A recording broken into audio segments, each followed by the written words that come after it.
Okay, I will just upload this video after I do it. We just did our handling. He did really well with that, even when I flipped him over. And now he found a ball and he was playing with it. We're gonna do some tug. I learned where his backup comes from. I noticed that he had a really good backup. His backup comes from his toy play. He backs up really fast when he thinks you're gonna throw a ball. So clearly this is a way of play that he has. I'm gonna try to entice him to retrieve the ball a little bit better with a game of 2-ball.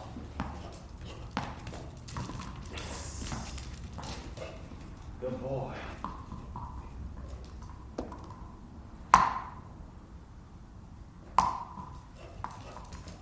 Yes. Ow. Oh. Landed in the bin. That's fine. Good boy. I'm going to bring him back and play with the rack.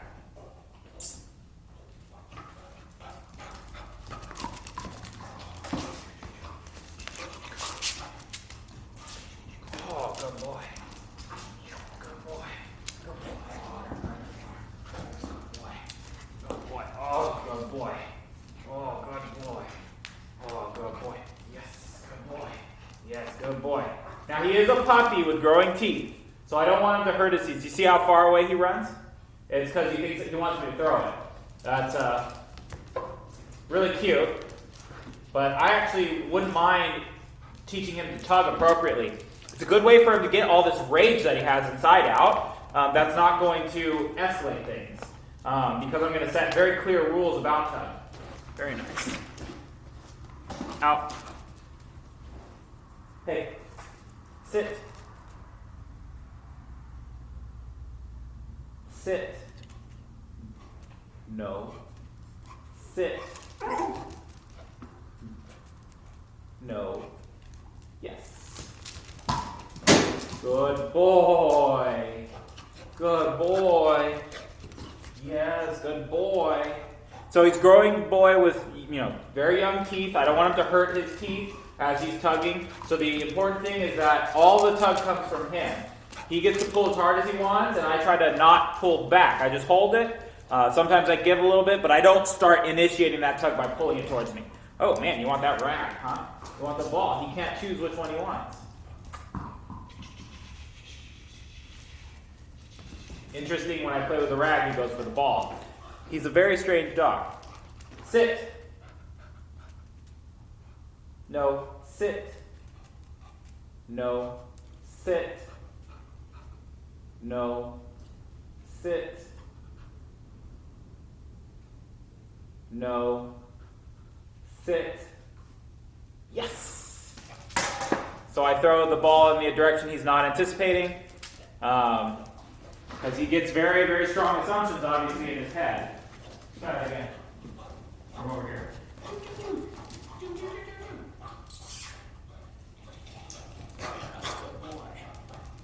Oh, yes. Sit. Sit. Boy. Sit. Okay. Sit. No. Sit. Yes. Good boy.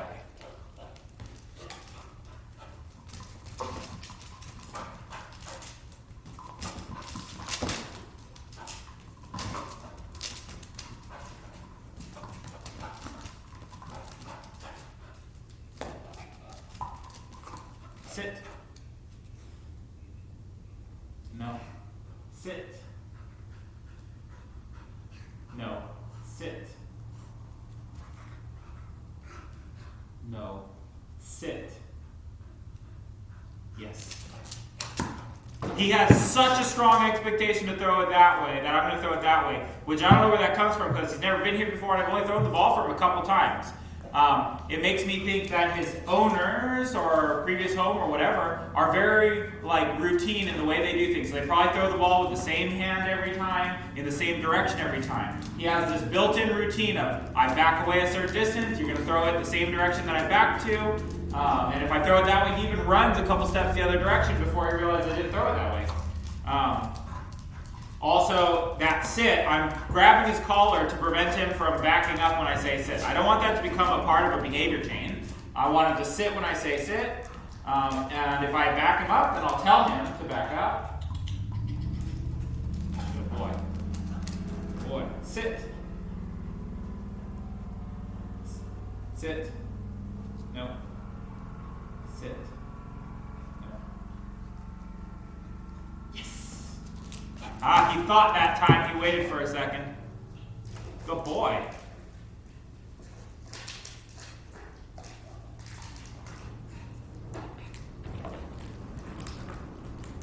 So he's grabbed the tag around an electrical cord.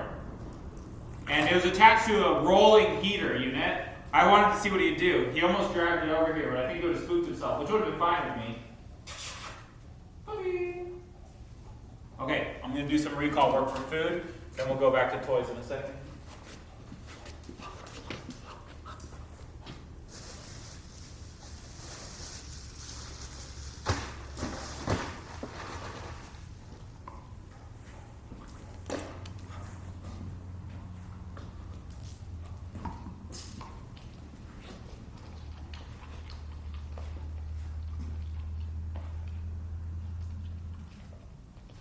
Gunnar, come! Yes, good doggy, good puppy.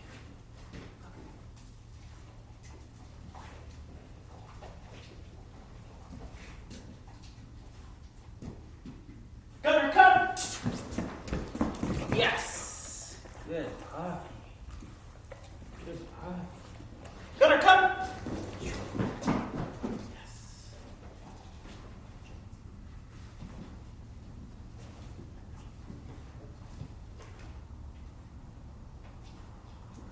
Come. Sit. Yes, good boy. Yes, good boy. Okay, that looked nice. It's such an instinct to chase things that move that, he was even leaving the food behind to chase me. Totally normal.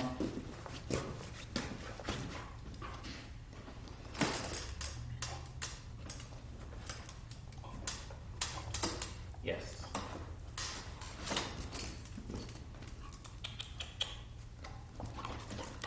Yeah, confidence is not a thing for this puppy. A lot of dogs have trouble moving through tight spaces like that or going underneath you. He doesn't have that issue. In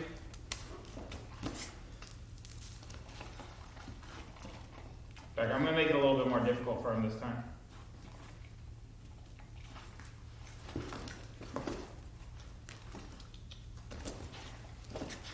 Now, he has no trouble squeezing and being rude. The difficult thing will be teaching him to respect that body pressure. So let's see, what kind of things can I do to teach him to yield to pressure? What will be good for a young puppy of his age? I'm thinking some leash yielding stuff might be good. I wonder if I have a normal clip leash in here.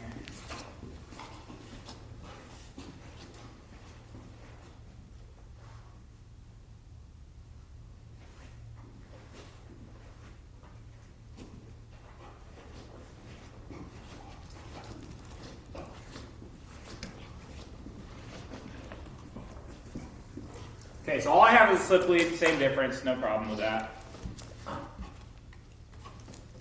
So, what I'm going to teach him, here's food, here's leash pressure. When you give to the leash, I'll let you have the food. But you have to give to the leash first. He's given a little bit, but not as much as I'd like. Good. No?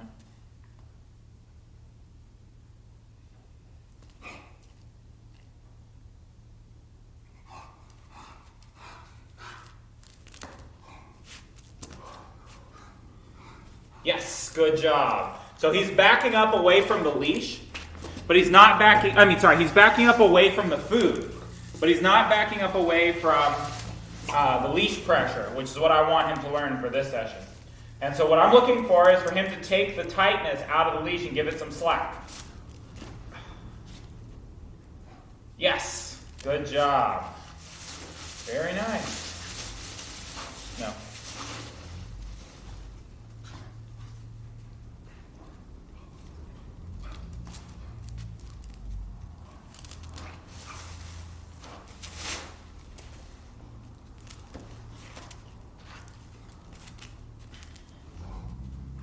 Yes.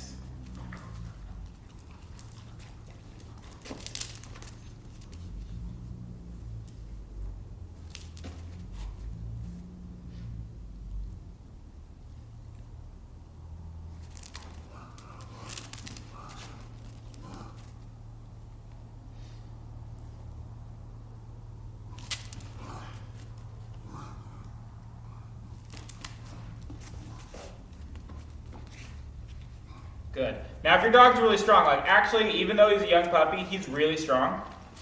But let's say you've got a big 100-some-pound dog. There's no way you're going to fight him. Don't fight him. Most people's solution is to switch to a prong collar. And that may work for some dogs, but there's an easier solution, which is don't fight the dog. Let something else fight your dog. So I'm going to move the pressure point to the door over here. I'm going to move the camera also, but I'm going to set him up first.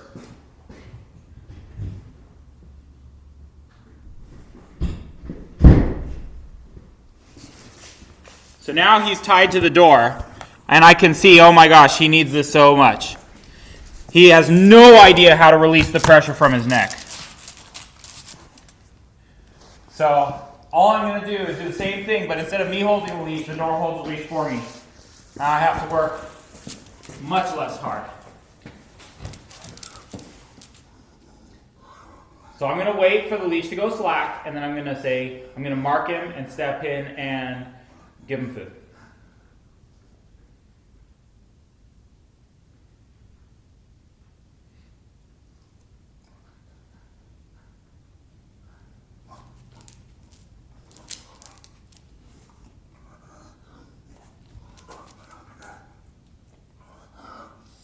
Yes.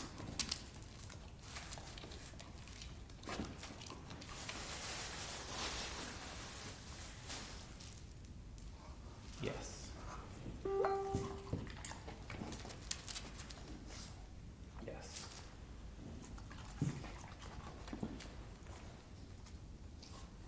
Yes.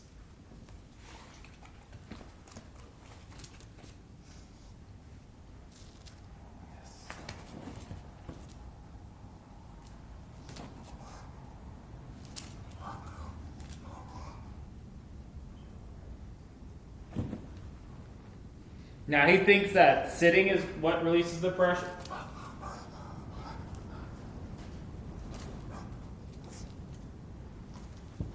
Okay, he believes that sitting brings the food to him, which is not a bad thing for him to think. But I really do want him to learn that it's the leash that does it.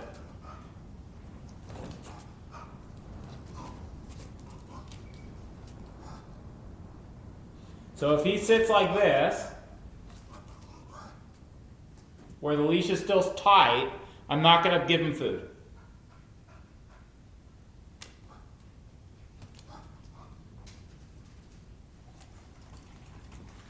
I'm going to move just an inch towards him. Yeah, that's better.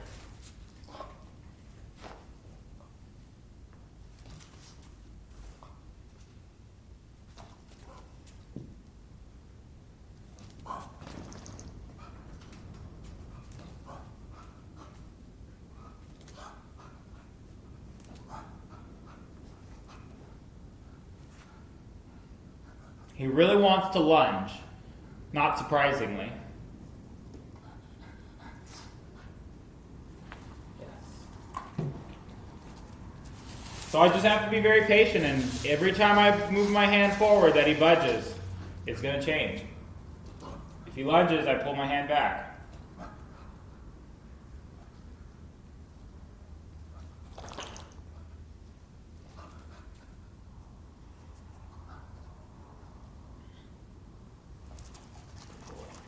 I'm trying to help him know that he can get the food to him if he doesn't move if he sits a little bit longer than before. I will actually help make my hand go faster to him instead of make him reset. Sometimes I'm harder on a dog and I say, too bad, so sad, you need to hold your sit on your own. But in this case, I'm being kind of generous to him. This is the exact drill he needed.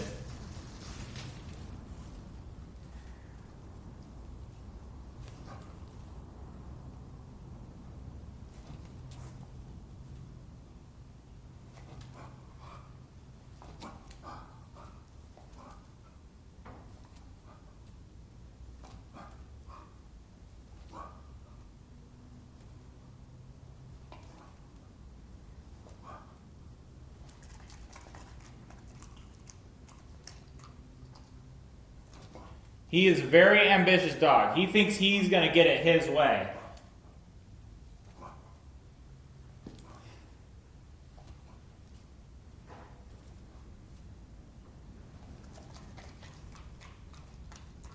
And you know, it's admirable. This is what you want in a sport dog. This is what makes a good nose work dog, right? And it's not hard to fix in training. You just have to be patient and do this kind of stuff early. Don't expect, oh, he's a puppy and he'll grow out of it or this and that. No, he's going to get worse until he's about 5 years old. But all of this, it could be, instead of being bad stuff, it could be the exact thing you're looking for in your new sport dog. Who knows?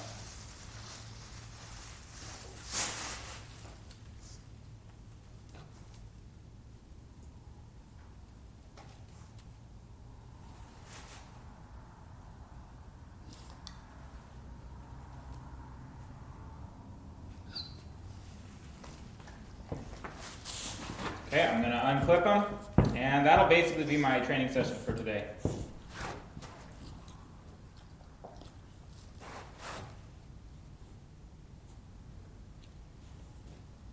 This is also a great exercise because I can't unleash him if he doesn't take the pressure off. So actually, I'm just going to hold it open. There you go. Perfect. See? It comes off if you don't lunge. Yeah. Yeah. You want to go chase a ball for a second?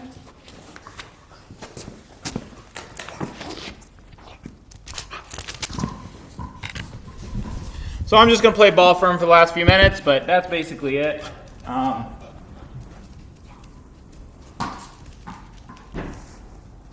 Hopefully I post this and hopefully you enjoy it.